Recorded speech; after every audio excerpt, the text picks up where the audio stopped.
সম্মানিত ধর্মপ্রাণ দেশবাসী, আমরা বিশ্বাস করি প্রতিটি নাগরিকের ধর্মীয় পরিচয় ও রাষ্ট্রীয় নীতির মধ্যে সুষম ভারসাম্যই ন্যায় ভিত্তিক রাষ্ট্র প্রতিষ্ঠার পূর্বশর্ত। রাষ্ট্রের প্রতিটি নাগরিকের নিজ ধর্ম পালনের পূর্ণ স্বাধীনতা থাকবে, যা সংবিধান দ্বারা সুরক্ষিত হবে।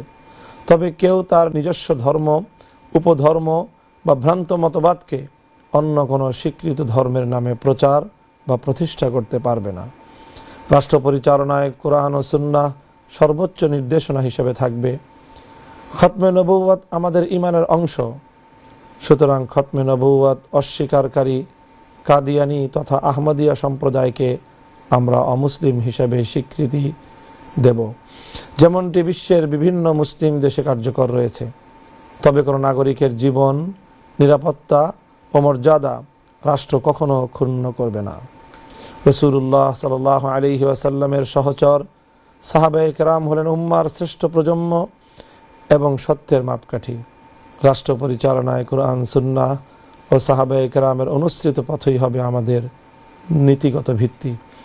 ইসলামী শিক্ষা, তাহজিব ও তামাদ্দুন বিস্তারে দারুল উলুম দেওবন্দের অনুসরণে গড়ে ওঠা কওমি শিক্ষা ব্যবস্থার অবদান অনস্বীকার্য। কওমি মাদ্রাসা শিক্ষার উন্নয়ন, সম্প্রসারণ ও মানোন্নয়নের লক্ষ্যে প্রয়োজনীয় আইন ও নীতিমালা প্রণয়ন করা হবে।